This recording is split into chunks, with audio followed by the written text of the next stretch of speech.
For months, Max Verstappen was one of the most outspoken critics of Formula One's upcoming engine regulations. Not because he opposed change, not because he opposed technology, but because he questioned whether the planned balance between electrical power and internal combustion would actually improve racing. Then something changed. In May 2026, discussions emerged around a possible adjustment to the future engine direction. The idea being discussed was a move away from the originally planned balance that placed a much larger emphasis on electrical deployment. And suddenly Verstappen sounded more positive. That creates a contradiction. The driver who had spent months criticizing the future of the sport was now talking about a future that looked more appealing, yet he still stopped short of making any long-term commitment. So what changed? And more importantly, what did not? Because this story is not really about one engine formula. It is about what happens when Formula One starts questioning its own direction. The public version is simple. Verstappen complained, Formula One listened. Everyone moved on. The political version is more interesting. The timing matters. By 2026, manufacturers including Red Bull, Ford, Mercedes, Ferrari, and Audi had already invested enormous resources into the next generation of power units. The regulations were no longer just a technical document, they were a strategic commitment. That is why Verstappen's criticism attracted so much attention. He was not criticizing a future concept that existed only on paper. He was criticizing the future product of Formula One itself. And when one of the biggest names in the sport publicly questions that future, people listen. Not because he controls the rules, but because he represents something the sport cannot ignore. The driver's experience, that does not mean FIA changed direction because of Verstappen alone. There is no evidence for that. But it does mean the concerns being raised were serious enough to remain part of the conversation. And that is where the story begins to shift. The important detail is not that discussions happened. The important detail is when they happened. Verstappen had already spent months expressing concerns about how the new cars might feel to drive. He repeatedly suggested that too much emphasis on energy management could reduce the racing experience. Then discussions emerged about reducing the electrical contribution compared to the originally planned concept. Soon afterward, Verstappen publicly described that direction as more positive. That sequence matters, not because it proves victory, but because it reveals a response. The timeline becomes much clearer when viewed step by step. First came the new regulations. The 2026 rule package was designed around a significantly larger electrical component than previous Formula One generations.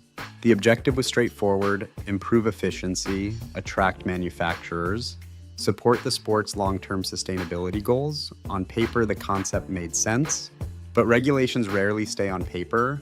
Eventually, drivers have to race them, and that is where the first tension emerged. As discussions about the future cars became more detailed, concerns appeared across the paddock about how energy deployment might influence racing. Verstappen became the most visible voice in that debate. Not the only voice, but certainly one of the most influential. He argued that the balance could create situations where drivers spent too much time managing energy rather than attacking on track. That does not prove the regulations were flawed. It proves the regulations had critics. And in Formula One, criticism matters most when it comes from people who have to live with the result. The story became larger than one driver when teams and stakeholders continued discussing possible adjustments. At that point, the conversation stopped being about personal preference. It became a debate about the identity of the sport. Should Formula One prioritize technological ambition above everything else? Should racing quality receive equal weight? Could both goals coexist? Those questions became increasingly difficult to ignore. Then came the next development. Discussions around a future balance closer to 60% combustion power and 40% electrical contribution began attracting attention. Nothing had been finalized, nothing had been guaranteed, but the direction itself was significant because it suggested Formula One was willing to revisit assumptions that once appeared settled. This is where the story changes. Verstappen responded positively to that direction. He indicated that it improved his view of the future, and importantly, he linked that improvement to how he thought about remaining in Formula One over the longer term.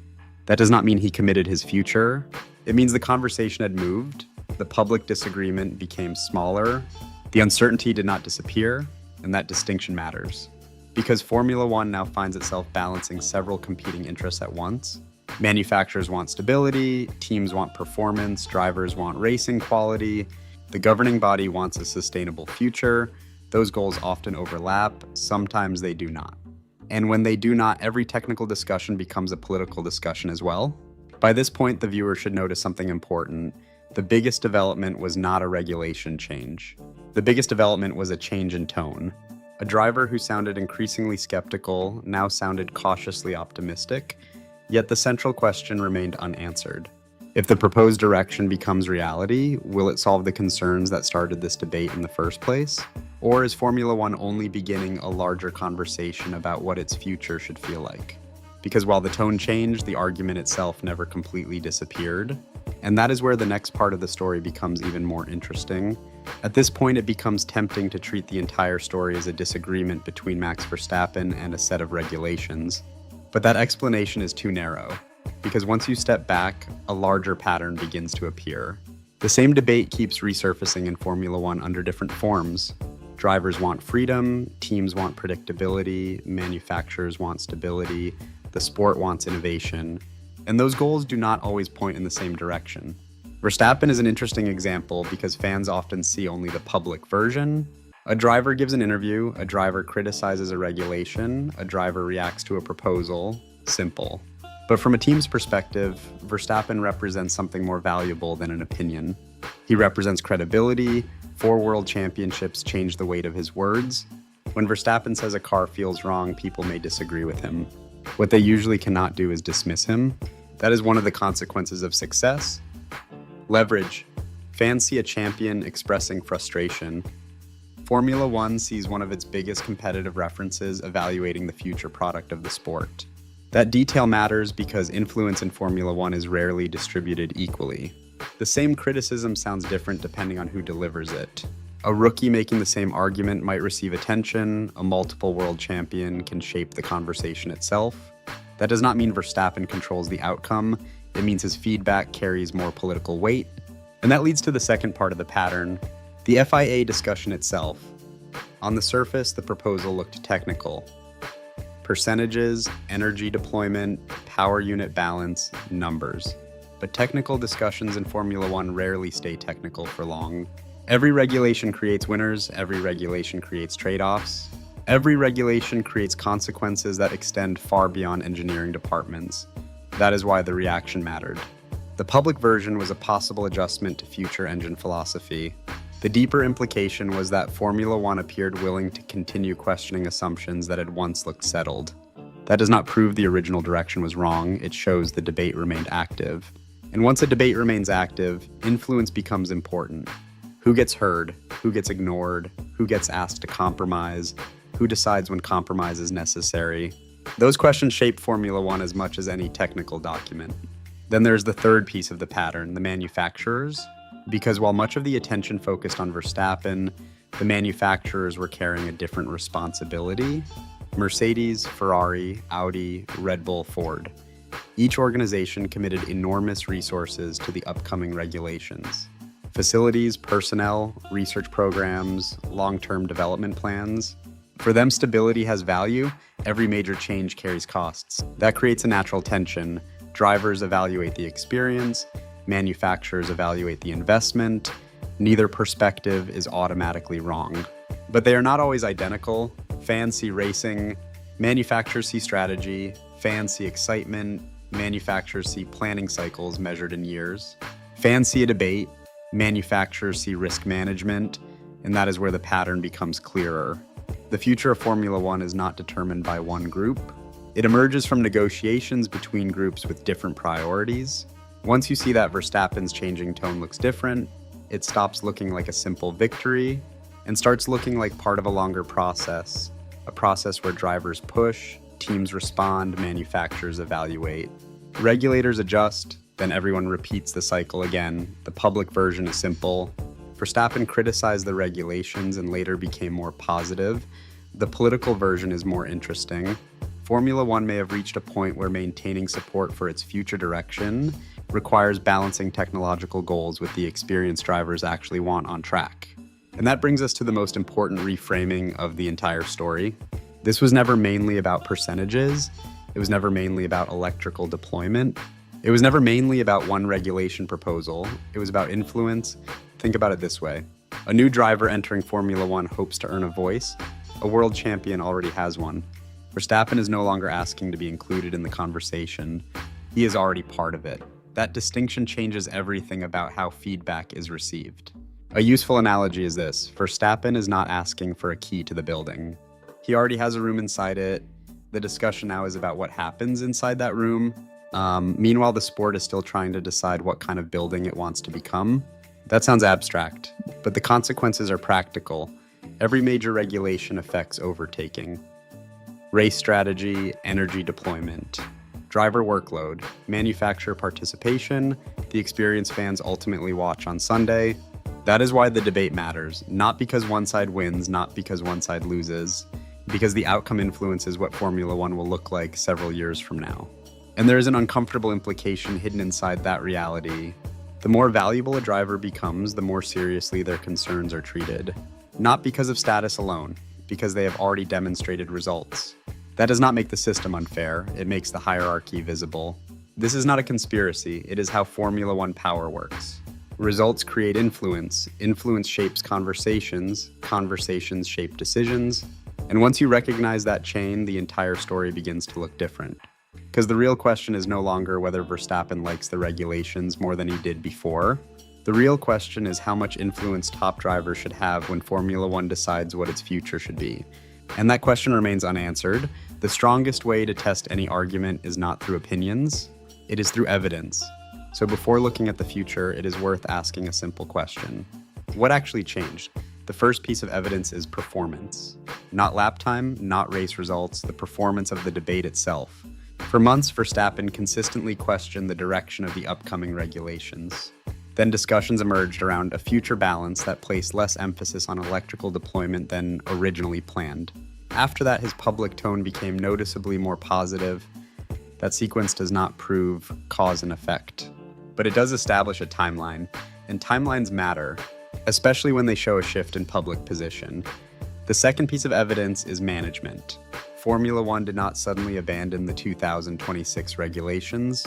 Manufacturers remain committed, development programs continue, investments remain in place.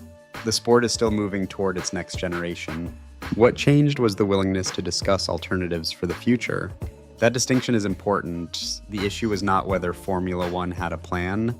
The issue was whether that plan could still evolve. And based on the discussions that followed, the answer appears to be yes. That matters because flexibility is often a sign that a debate remains alive. A closed discussion does not need further adjustments. An open discussion does. The public version is simple. A proposal appeared. Verstappen reacted positively. The deeper implication is that Formula One showed a willingness to keep listening. Not necessarily agreeing, listening. Those are not the same thing. The third piece of evidence is political, and this may be the most important one. Formula One has always operated through competing interests. Drivers want certain things, teams want different things. Manufacturers have their own priorities, regulators have another set of responsibilities. The challenge is not choosing one side. The challenge is keeping all sides moving in the same direction. That is why the Verstappen story matters beyond Verstappen himself. The debate exposed a question that Formula One will continue facing for years. How much influence should drivers have when major technical decisions are made? Too little influence creates frustration. Too much influence creates a different set of problems. The balance is never simple, and that balance remains unresolved. This is where the future becomes interesting. Because the next chapter is not really about what Verstappen said. It is about what Formula One does next. If future regulations continue moving toward a balance that drivers find more appealing, the current debate may eventually fade. If concerns remain, the conversation returns, maybe with Verstappen, maybe with another generation of drivers. Either way, the underlying question survives. How should Formula One balance technology and racing? That question is older than this regulation cycle, and it will likely outlive it. There's also another possibility worth considering, not as a prediction, as a possibility. The more Formula One demonstrates a willingness to revisit major decisions, the more future drivers may expect their feedback to matter. That does not mean drivers gain control, it means expectations change. And once expectations change, the relationship between regulators and competitors changes with them. That detail matters more than people realize, because influence is rarely measured by the number of decisions you make. Often it is measured by whether people listen when you speak.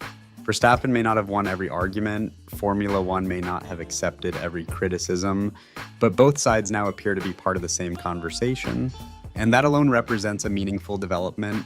As the next regulation cycle approaches, there are still open questions. Will the final direction satisfy manufacturers and drivers equally? Will future revisions go further?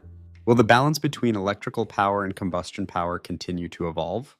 And perhaps the most interesting question of all, if Formula One eventually arrives at a different destination than the one originally planned, how much of that journey came from engineering priorities and how much came from the people who actually drive the cars? That answer is still being written, which brings us back to where this story started. Max Verstappen did not suddenly become a supporter of every aspect of Formula One's future. Formula One did not abandon its long-term vision. The disagreement became smaller, the conversation became larger, and that may be the most important distinction, because this story was never really about one regulation proposal. It was about whether Formula One was willing to keep questioning its own assumptions. The answer appears to be yes, for now.